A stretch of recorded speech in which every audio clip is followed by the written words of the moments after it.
The counterattack. The counterattack on 14 September 2005, in the auditorium at Baruch College in Lower Manhattan, Christopher Hitchens debated George Galloway on the question of the Iraq War. The debate had been promoted, with the kind of irony that produces ticket sales, as the grapple in the apple. Both participants were known quantities. Both were public intellectuals of the left who had taken opposite positions on Iraq. Both were skilled debaters with histories of personal antagonism. The room was sold out. Galloway opened with a personal attack of unusual venom. He referred to Hitchens, in a phrase that has since entered the dictionary of British political invective, as a drink-soaked former Trotskyist popinjay. He cited Hitchens's drinking, his alleged ideological flexibility, his physical appearance, his record of changing positions over decades. The attack ran for several minutes without engaging the substantive question of the Iraq War at all. It was a sustained ad hominem. Hitchens, in the seat to Galloway's left, listened. He smiled briefly at the popinjay line. He did not interrupt. When Galloway finished, Hitchens spoke. He did not defend his record. He did not respond to the charges as charges. He did not contest the drinking, the ideological history, or the physical appearance. Instead, he treated Galloway's attack as evidence about Galloway. Hitchens noted that the man who had just spoken was a sitting Member of Parliament who had been investigated for receiving payments from Saddam Hussein's regime under the All-for-Food program. He noted that Galloway had publicly praised Saddam in 1994 with the line, "I salute your courage, your strength, your indefatigability." He noted that Galloway had, in subsequent years, expressed support for various other leaders of repressive regimes. Hitchens reproduced specific quotes. He gave dates. He then drew the inference. The man who had just delivered an extended personal attack on Hitchens was not, on the public record, a man whose moral judgment about Iraq could be taken at face value. Galloway's attack on Hitchens was, in effect, a request that the audience trust Galloway's character assessments. Hitchens was returning the request. Consider the source. The debate from that moment was on different terrain than Galloway had hoped. Galloway had hoped to debate the Iraq War with Hitchens as a discredited figure on the platform. Instead, Galloway found himself defending his own record before the substantive question could be reached. The audience, watching the pivot, saw what had happened. Hitchens had taken Galloway's attack and converted it into the ground from which he launched his own. This is the counterattack. It is the 17th move in our overall inventory and the 4th in our defensive arsenal. It is the move that, executed precisely, ends part III by demonstrating that defense and offense are not separate phases of combat, but a single continuous activity. The principle of the counterattack is the principle a Brazilian jiu-jitsu coach might call the gift. The opponent, in attacking, has committed energy and posture in a particular direction. The committed energy is, for the opponent, an asset. For the defender, the same energy is a gift, because committed energy is energy that cannot easily be redirected. The defender who can identify the direction of the opponent's commitment and who can position themselves to redirect it can convert the attack into the source of their own forward motion. In verbal combat, the structural equivalent is this.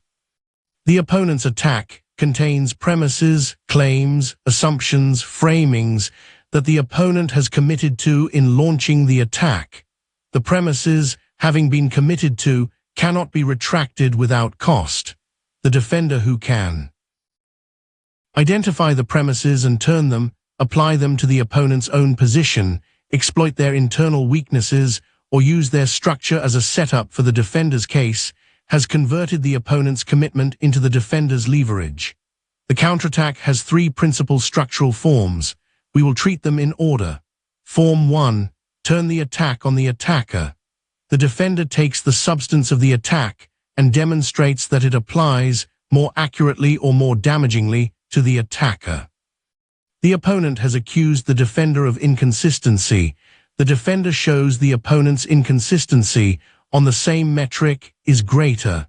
The opponent has accused the defender of bias. The defender shows the opponent's bias on the same dimension is more pronounced. The attack's content becomes, by application, the case against the attacker. This form requires that the comparison be honest. If the defender is attacked for inconsistency and is in fact inconsistent on the relevant dimension, the turn-on-attacker move will not work. The audience will see that the defender is attempting to deflect rather than to demonstrate genuine asymmetry. The move depends on the defender having genuine grounds, on the substantive point being more damaging to the opponent than to the defender. When the grounds exist, the move is highly effective. When they do not, the move backfires. Hitchens's response to Galloway is a clean execution of Form 1. Galloway had attacked Hitchens for ideological flexibility.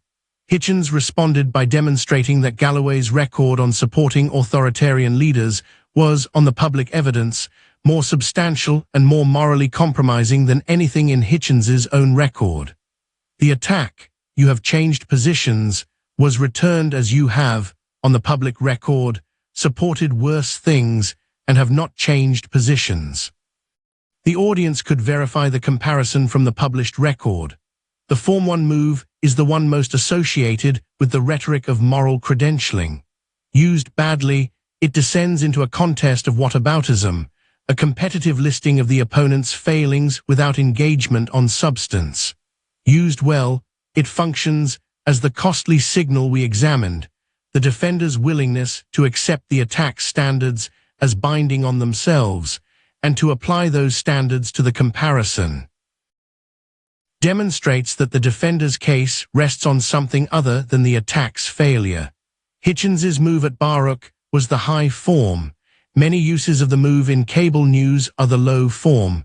The standard is comparability of grounds. Without comparability, the move is whataboutism. Form 2. Use the attack's premises against the opponent's own position. The defender accepts the premises of the attack, provisionally, for the sake of argument, and demonstrates that the premises, applied carefully, refute not the defender but the opponent's own position. The opponent has launched the attack from a particular conceptual framework. The framework on examination is more damaging to the opponent than to the defender. This form is closer to the retorsio, but it differs in that the move is initiated as a response to attack rather than as an offensive choice. The defender, having been attacked, recognizes that the attack's premises are exploitable and turns them. The audience watches the redirection in real time. A characteristic example: the opponent attacks the defender on epistemological grounds. "You cannot prove what you claim, therefore your claim is unreliable." The defender responds, "The standard you have just invoked, that claims must be provable to be reliable, applies, by parity, to your own claim. Your attack on me is itself a claim.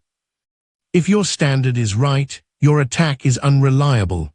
If your attack is reliable, your standard is wrong. Either way, the attack does not stand." The Form 2 move requires that the defender have real-time facility with logical structure. The attack's premises are not always visible at the surface. They are sometimes implicit in the rhetorical structure of the attack rather than stated.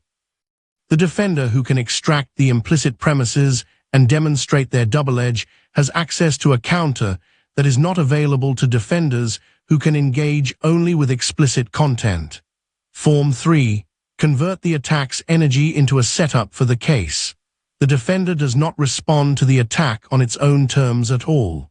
Instead, the defender uses the attack as the occasion for the case the defender came to make. The attack becomes the introduction to the substantive position. The audience, primed by the attack, hears the case differently than they would have heard it in the absence of the attack. This form is the most strategically aggressive of the three. It refuses to engage the attack as an attack. It treats the attack as raw material for the defender's own purposes. The opponent, in launching the attack, has provided the audience's attention. The defender redirects the attention to the substantive case. The Form 3 move requires that the defender have a substantive case ready to deploy and have the discipline to deploy it without first responding to the attack. Most defenders, on being attacked, have a strong impulse to respond to the attack's content before doing anything else. The discipline to override the impulse is the training of Form 3. In Hitchens's response to Galloway, Form 3 was present alongside Form 1. Hitchens used the attack as the occasion to make his case about the moral status of those who had supported Saddam Hussein's regime. The case was about the Iraq War. Galloway had attacked Hitchens. Hitchens used the attack as the launching point for the case he had come to Baruch to make. The combination of Forms 1 and 3 is unusually powerful. The audience saw both the redirection of the attack and the deployment of the substantive case in a single sustained response. Shankara's most consequential counterattack is the move he made on the road in Varanasi, sometime in the middle period of his life, in response to an attack from a Chandala, a man of the lowest social caste in the orthodox Brahminical hierarchy. We will spend the next chapter, Fight Breakdown 3, inside the encounter at length. For our purposes here, the structure of the counterattack is what concerns us. Shankara was walking on a narrow road. A Chandala came toward him from the opposite direction. By the orthodox social rules of the time, the Chandala was supposed to step aside for the sannyasi. The Chandala did not step aside. Shankara, by reflex of training rather than conviction, called out for the man to make way. The Chandala responded with a question. The question was an attack, a precisely targeted attack on Shankara's stated metaphysics. Shankara had been teaching, in his commentaries, that the underlying reality of all beings was Brahman, that distinctions of body and caste were superficial, that the Atman in every person was the same Atman. The Chandala asked whether Shankara was telling him to step aside the body, the Atman, or the Brahman that all bodies and Atmans shared. The attack landed. It was a retorsio of unusual force. Shankara's own teaching had been used as the premise of an attack on Shankara's behavior. By the doctrine the Chandala had just deployed, there was no metaphysical basis for the social hierarchy that had organized Shankara's instinct. The attack was not refutable on its merits. Shankara could have defended. He could have explained the relation between provisional reality and ultimate reality, between Vyavahara and Paramartha, between the social rules and the metaphysical truth. The defense was technically available. The philosophical apparatus was in his commentaries. He did not defend, he pivoted. He prostrated himself before the Chandala. He composed on the spot the verses we have referenced as the ethical anchor of this entire book, the Manisha Panchakam. The verses are not a refutation of the Chandala's attack. They are an acceptance of the attack's premise and a demonstration of what acceptance looks like at the level of behavior. The man who recognizes the Atman in all beings does not require the Chandala to step aside. The man who has truly accepted his own teaching prostrates before the Chandala, because the Chandala has just demonstrated, in his question, the level of philosophical understanding that the orthodox hierarchy had not credited him with. This is the counterattack at its highest. The attack had been an attempt to expose a contradiction in Shankara's behavior. Shankara accepted the contradiction. He treated the attack as a teaching. He converted the attack's energy into the ground from which he launched a different case, that the Chandala was, in this moment, his teacher rather than his subordinate. The audience that had witnessed the encounter took the verses with them. The verses became, in the centuries that followed, one of the most cited passages in the Advaita Vedanta tradition. The attack had produced a teaching that survived the attack's particular occasion by 1200 years. We will treat the encounter in detail in Fight Breakdown 3. For our purposes here, the structural lesson is that the counterattack at the highest form does not refute the attack. It acknowledges what the attack got right and uses the acknowledgement as the platform for a teaching the attack made possible. The opponent's attack becomes the catalyst for the defender's most important moves. A note on what the counterattack is not. The counterattack is not the move where you respond to attack with attack on a different topic. You attacked my record on issue X. I will now attack you on issue Y. This is not counterattack. It is topic shift, and the audience can see that the original attack was not addressed. The counterattack must engage the original attack's content, even if the engagement converts the attack's content into a setup for further moves. The counterattack is not the move where you respond to attack with personal escalation. You called me a name, I will now call you a worse name. The audience downgrades both parties when the engagement degrades into personal escalation. The counterattack should be substantive.